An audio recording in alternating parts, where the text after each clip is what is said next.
പുലിപ്പല്ല് കൈവശം വെച്ചു എന്ന കേസിൽ റാപ്പർ വേടനെ 2 ദിവസത്തെ വനംവകുപ്പ് കസ്റ്റഡിയിൽ വിട്ട് കോടതി. ജാമ്യാപേക്ഷ വെള്ളിയാഴ്ച പരിഗണിക്കും.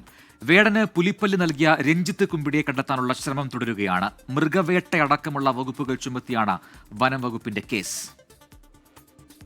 തമിഴ്നാട്ടിൽ നടന്ന സംഗീത നിശയ്ക്കിടയിൽ ആരാധകനായ രഞ്ജിത്ത് പുലിപ്പല്ല് വേടന് സമ്മാനമായി നൽകിയെന്നാണ് വനംവകുപ്പിന്റെ കണ്ടെത്തൽ. പിന്നീട് തൃശൂരിലെ ജ്വല്ലറിയിൽ നൽകി ലോക്കറ്റാക്കി മാറ്റി. വന്യജീവികളുടെ അവശിഷ്ടങ്ങൾ അറിഞ്ഞോ അറിയാതെയോ കൈവശം സൂക്ഷിക്കുന്നത് കുറ്റകരമാണ്. ഇതുപ്രകാരമാണ് വേടനെതിരെ 3 മുതൽ 7 വർഷം വരെ ശിക്ഷ ലഭിക്കാവുന്ന കുറ്റം ചുമത്തിയിട്ടുള്ളത്. ഹണ്ടിങ് ആണ് ഇമ്പോർട്ടൻറ്റ് വകുപ്പ്. അതിൽ 3 to 7 years വരെ പണിഷ്മെൻ്റ് ഉണ്ട്, മാക്സിമം 7. അനധികൃതമായി ഇത് കയ്യിൽ വെക്കുന്നത് അതും കുറ്റകരമാണ്. ഇപ്പോൾ പുലിപ്പല്ലാണെന്നോ ഒറിജിനലാണെന്നോ അദ്ദേഹത്തിന് അന്ന് അറിയില്ലെന്നാണ് പുള്ളി പറയുന്നത്. പുലിപ്പല്ല് കൈമാറിയ രഞ്ജിത്തിനെ കണ്ടെത്താൻ വനംവകുപ്പ് അന്വേഷണം തുടങ്ങി. വേടന്റെ ഇൻസ്റ്റാഗ്രാം അക്കൗണ്ട് കേന്ദ്രീകരിച്ചാണ് അന്വേഷണം.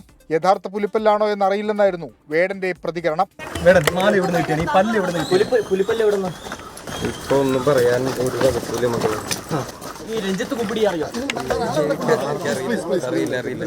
വേടനെ 2 ദിവസത്തേക്കാണ് വനവകുപ്പിന്റെ കസ്റ്റഡിയിൽ വിട്ടത്.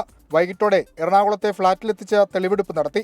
നാളെ തൃശൂർ വിയ്യൂറുള്ള ജ്വല്ലറിയിലെത്തിക്കും. വേടന്റെ ജാമ്യാപേക്ഷ മെയ് 2-ന് Perumbavoor judicial first class magistrate കോടതി പരിഗണിക്കും. പോലീസ് സ്റ്റേഷനിൽ നിന്ന് ജാമ്യം ലഭിച്ചെങ്കിലും വേടനെ വിടാതെ പിടികൂടുകയാണ് വനം വകുപ്പ്. പുലിപ്പല്ല് എവിടെ നിന്ന് ലഭിച്ചുവെന്നും എപ്പോൾ ലഭിച്ചുവെന്നുള്ള കാര്യങ്ങൾക്കൊക്കെ ഒരു വ്യക്തത വരേണ്ടിയിരിക്കുന്നു.